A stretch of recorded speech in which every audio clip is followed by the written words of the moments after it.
你好，我现在跟你介绍一下，你就是今天询问的那个启动音效的装置。那你在网络上看到的就是这个嘛？哦，这个，那这个就是它的我先讲我们那个网络上面写的这个东西啊，它实际上它只接出2条线。哦，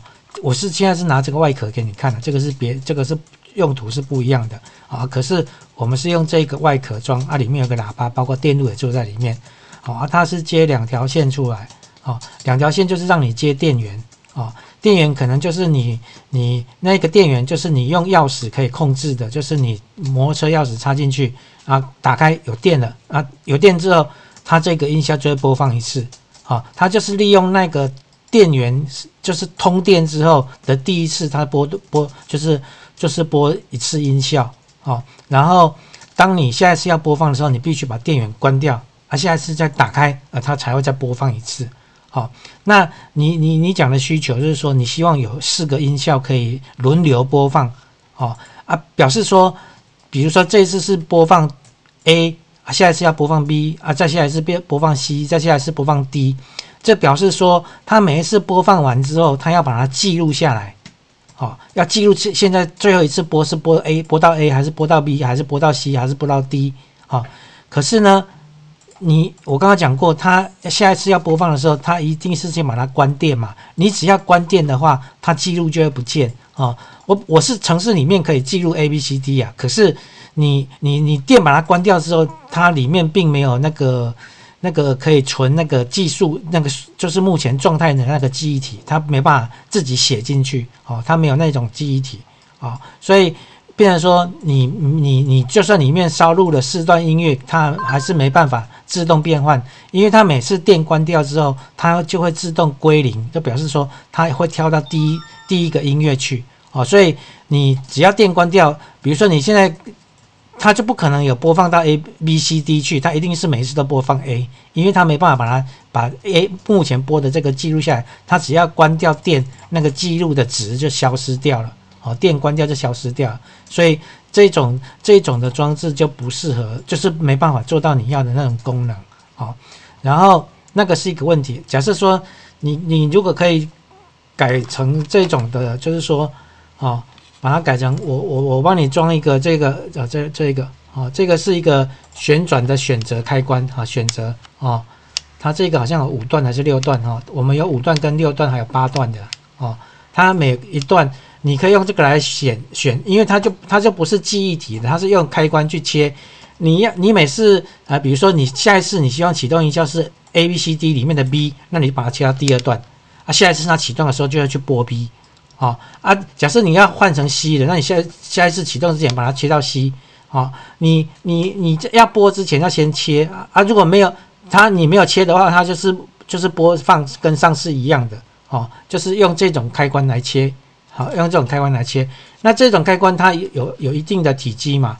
假设说你这种方式你越可以做的话，那你就可以就可以用这种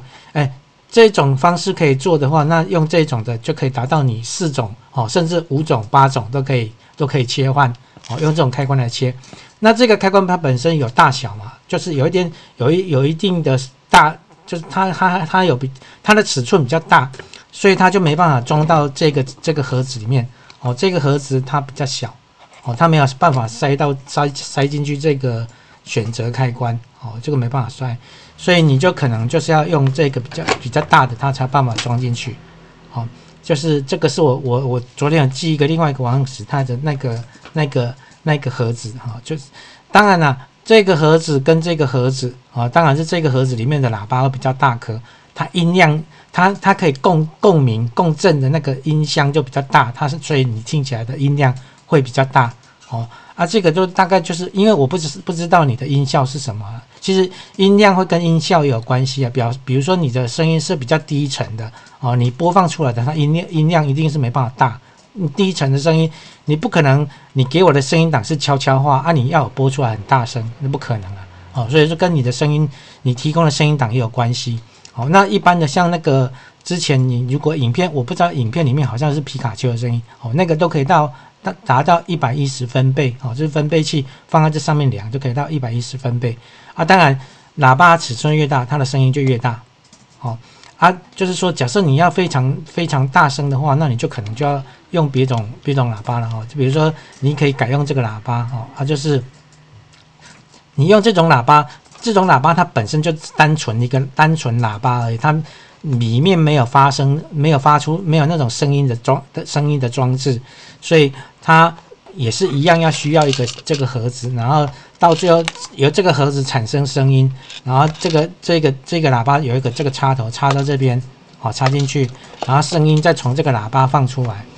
如果说你的摩托车可以接受这种尺寸的喇叭，当然它就很大声了那这个甚至可以到120分贝都没问题我们讲的100分贝、110分贝、120分贝，它并不是一个纯粹的数，它是指数型的一个放大就是比如说100分贝跟120分贝，它并不是只有差20%而已，它差的可能是几倍的大小所以就已经是很大声了。如果说你要很大声，你就要用这种的这种我现在这个那这个的好处就是说它可以防水它是防水的像这个那个我给你看的那个卖场的这2种就没有防水那你就必须要找一个，比如说在龙头底下置物箱那边，你就要把这个喇叭放在那边尽量它当然喷到一点水没关系，可是你不能让它淋雨它淋雨它里面电路就会短路会坏掉所以说这个它比较便宜，当然就是有它的限制我们防水的有2种这种的也是摩托车这个摩托车专用的喇叭它也一样要有一个电路盒，我电路要装在这个盒子里，因为这种喇叭里面就单纯只是喇叭就是一个喇叭而已，像它的里面就类似这种它就是一个喇叭，它只是单纯的可以播放声音，可是它没有电路就是语音的电路它并没有办法做在这里面所以它只是可以播放声音声音的提供还是要另外的电路，所以你使用这2种像这个最大颗的跟这一颗，这2颗都有防水这2个就要搭配一样，要有一个盒子来装电路包括你刚刚讲说，如果说你要用这种选择钮选择这种旋钮你要用这种旋钮，你就一定要有一个电路盒来装电路盒我把那个产生声音的电路通常装在这个盒子里面，然后把声音接出来，接到这个喇叭当然我也可以找这种比这个大颗一点的喇叭，直接把喇叭放在里面，那你就不用再去接这种喇叭了这个就是它我可以在里面把喇叭装在这个盒子里面，因为这个盒子除了装电路之外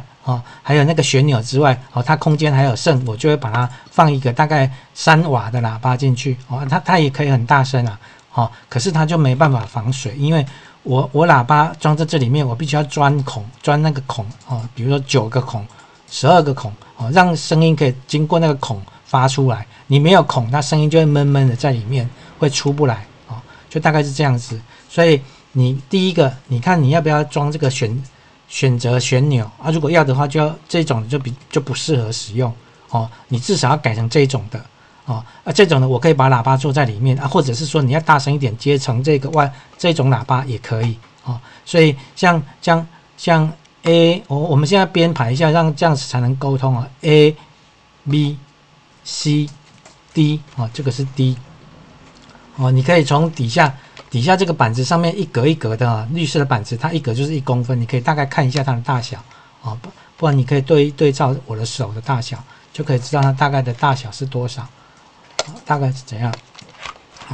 这两个就是 A B C D 这4种你要哪一种要不要这种旋钮2个问题，要选择哪一种要不要这个旋钮，来选择你4种声音你如果说一定要它自己自动就会第1首、第2首、第3首、第4首这样轮流播放的话我们这个电路没办法去做记录，你只要断电把它汽车钥匙的那个摩托车钥匙的电关掉，它里面的记忆就消失了，所以它每次播都会从第1首开始播它没办法记忆起来OK 你大概就知道看你有这样子还有没有需求就是 A B C D 这个要不要这个要不要这个要不要做，这个要做的话，就至少要选这一种。哦，OK。